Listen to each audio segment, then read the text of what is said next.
Hey there, this is Rick with the Mercedes Diesel Guy channel, and this is my 2005 Toyota Sienna. It has been parked for weeks now because sometime last month it was on the highway and apparently a coolant connection broke, lost all its coolant, and from what I can tell overheated, broke down on the side of the road. We had it towed back here over 100 miles. So a couple of days after the breakdown, I popped the hood and I found where exactly the problem was. And I'll show you. As you can see, it's covered in all sorts of pollen and tree droppings because it's been sitting here for weeks in the spring. So I actually did a little more exploring last night, and I got a couple of things out of the way here, mostly the air box, so I could get to the cooling connections. Now, it's the, let's see if I can even show you. See right there? Oh wow, that just broke in my hand. Wow, you saw it live. Yeah, this connection here is so brittle it's just disintegrating. And I'll bet that this one here is not far behind. So what I need to do is basically replace these connections, and I'm gonna be replacing hoses too. Last year, when I got all the parts to more or less freshen up this engine bay, I did get a whole bunch of these hoses. I don't know if I have them all, but it never occurred to me to get those connections. It never occurred to me they'd be a problem. One of the reasons I bought a Toyota is that my whole life people were always telling me that Toyotas were just next level quality. Like, you may see, the people were telling me, look, you may have seen a well-built car, but it's nothing compared to a Toyota. So I took a lot on faith with this vehicle, and I'm just kind of shocked that those connections from the factory were such brittle plastic. And I do have metal connections to replace them, so at least I'm doing an upgrade there. But basically what I need to do is disconnect the hoses here and somewhere down there and behind the throttle body there. Get all of these out and replace those connections and hoses.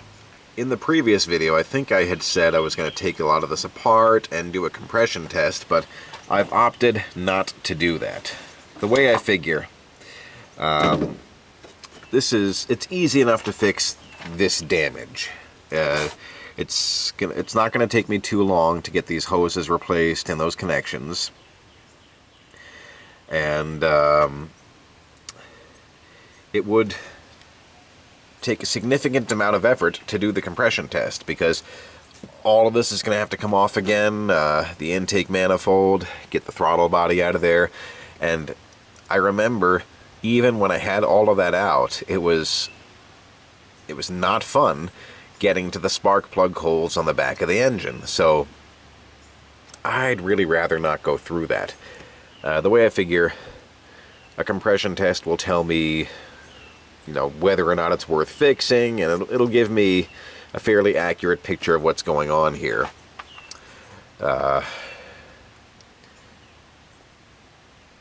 But it's either fix it or don't fix it, and fixing this stuff is not too big a deal. So I've decided to basically just save myself some work, do it the wrong way, make this repair, fill it back up with coolant, and more or less just cross my fingers and see what happens, see if it runs and drives okay.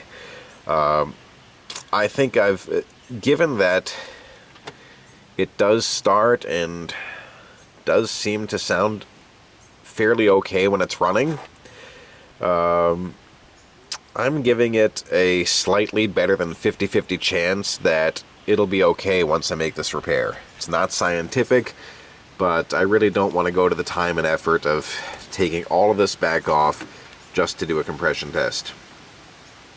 So I'm going to get started now. I'm not going to show you the work in progress, because really it's just, it's just disconnecting two hoses here, two a little further down, two up there, and replacing those hoses and the connections. There's not much technical about it. I already have the air box out of here. This is all stuff you can kind of figure out on your own. So I'll just show you the result when I have it back together. Okay, well, it's late Saturday morning and I'm back to it. I had started a couple evenings ago, but I ran out of light. So I actually got pretty far. I've got the new hose tees and the new hoses in. As you can see, these are metal tees right here. They seem to be pretty thick, pretty durable looking. Hopefully they'll last a long time. This is the remnants of one of the old ones I took out of here. And you can see that with this one, two of the ends completely broke off. And you can see this end here is really flexible. Oh, that took almost no pressure from my fingers. Almost none. And it did that. I got a couple more things to do before I can run it. Of course, I have to get the air box back in here. That's no big deal. And, re-secure the battery. But I also have to replace this upper radiator hose here. Now, somehow during the overheat, I don't know exactly what happened, but it flattened itself. And my guess is the excess heat warped the molded hose. Never seen that happen before. I'm still hoping that the engine is more or less okay, but I have a new upper radiator hose, and I also have a new cap. I'm going to double check to make sure this line here is clean and that I'm getting flow through. But I also want to replace the coolant temperature sensor, which is down here somewhere. I'm going to have to find that. Okay, I have that new upper radiator hose in, and I have the new engine coolant temperature sensor here against the old one. Now, to explain why I'm replacing this, when I checked the codes the night of the breakdown, there was a code for this sensor. Now, I don't know if that meant that the sensor had actually gone bad, or just it wasn't sensing any coolant in the system, and the system just ended up, and the computer just got confused. But I figured, just to be safe, I would put a new sensor in, so here it is. I can show you where it goes. So if you look here, behind the coolant fill port, and down there, it's not a lot of light here, unfortunately. It's really not capturing it, but right down there is where the sensor threads into. Let me see if I can see if it helps if I zoom in. Yeah, right down there. I unscrewed from there, and I had to disconnect a couple of connectors here. There's this darker colored connector which goes right to that sensor, and then this lighter colored gray connector which goes to here, and I don't know what this is. But I've got the new sensor. I'm going to install it, and then I can put the rest of this all back together. Drain whatever water I put into the radiator for diagnostics. Fill it back up with coolant, and then cross my fingers. Okay, well, I gave it the old college try, and I'm no longer optimistic. Got everything back together here. All the hoses and the coolant tees are there, and that's all fine to go. Got the air box back in, the battery, everything's buttoned up here. The only thing not on is the engine cover. I had replaced the engine coolant temperature sensor, so that's good to go. So, like I said, at that point, I drained out the tap water that I put in the system just to look for the leak. And then I, with engine off and cold, filled it up as best I could with coolant. And then I figured I would start the engine and bleed the system.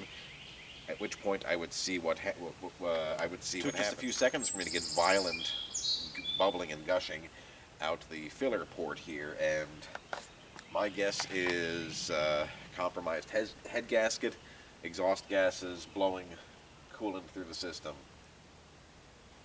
So I more or less I think it's shot. I'm not entirely surprised. I mean, with a bad loss of coolant there on the highway, with that happening. Like I said, I wasn't driving, but I don't blame my wife. The moment she senses something's wrong with the car, she will pull over immediately. She said that she was not getting any indication of an overheat, but my guess is that once the fluid left the system, the sensor just wasn't sensing anything. And if anything, it was reading low or reading cold. And I wouldn't expect somebody who hasn't turned wrenches to really be able to interpret that. So, she really didn't have any more indication until it actually broke down. Like I said, I was hoping that it had survived the breakdown, but all in all, I only ever gave it a 50-50 chance of having survived. So, I mean, clearly it will start and run, but can't drive it anywhere. This is bubbling and gushing so bad that I'm better than 95% sure it's head gaskets at this point. So that leaves the question of what to do. I've got several options here. I can replace the entire vehicle, or I can put another engine in it. Now, this is a disappointment. This is a severe disappointment. This is actually the most I've ever spent on a car. Especially, during the pandemic, prices have gone through the roof. And I think, I just checked the odometer, I think we maybe got 3,000 miles out of it. And that's just a real kick in the face. So,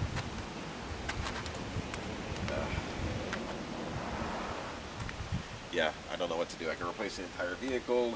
I could get a junkyard engine and throw it in myself. But even then, that's going to be a lot of work. Getting an engine in and out of this engine bay. I don't really want to do that. So I got to decide my options. Don't know what exactly I'm going to do with this. So that's what I'm seeing there. It ate up the coolant immediately. Actually, when I tried to restart it, it didn't want to start at all. So I'm guessing there's coolant getting into the cylinders, interfering with startup. So I am going to shut it back off. Now, clearly I blame this situation on those plastic tees, and there's no way the previous owner could have known about that. But like I said, I bought it from a guy that, in retrospect, I think was a curb stoner. He told me he'd bought this from a friend of his who, quote, or to paraphrase him, took care of everything on the vehicle. Like I said, when I got it home and I started working on it, it was very clear that it was quite the exact opposite. They'd pretty much neglected everything its whole life. But it was a Toyota. I was optimistic that if I took care of the maintenance items, it would just kind of spring back and give me a lot of miles. But in the end, I way overpaid for a used car, which pretty much immediately is junk. So I'm going to have to decide what I'm doing with this, whether it's engine or just replace the whole vehicle. So anyhow, that's where things stand. This is Rick with the Mercedes Diesel Guy channel. Thanks for watching. And whatever the decision is, I will let you know eventually.